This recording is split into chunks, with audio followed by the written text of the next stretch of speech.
Hello everyone, welcome back to my channel. এখন আমি যাচ্ছি জোহরের নামাজ পড়তে। আর সৌদি আরবের দাম্মামে অতিরিক্ত রোদ, এখন প্রায় 40-42 ডিগ্রি রোদ। তো এই রোদের মধ্যে যাচ্ছি নামাজ পড়তে। সেটা বিষয় না, রোদ হোক, বৃষ্টি হোক, মেঘ হোক, যাই হোক না কেন নামাজ পড়তে হবে।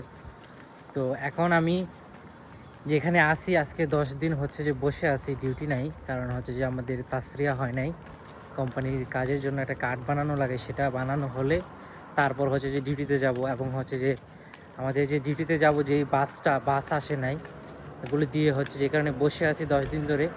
তো ভালোই একটা সময় কাটাইতেছি 10 দিন ধরে বসে। একটা বাঙালি ভাই গেল ডাব্বাব চালিয়ে, সে এখানে কাজকাম করে বোধহয়। তো 10 দিন ধরে আসছি। এই এলাকাটা আমার সেম বাংলাদেশের মতন ফিল দেয়।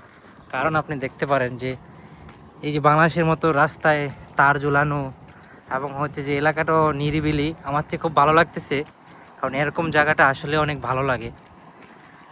কোনো শহরটা আসলে ভালো না, শহরটা বর্তমানে শহরে সবচেয়ে বেশি ফিতনা ছড়ায়, আর গ্রামের অঞ্চলের দিকে ভালো।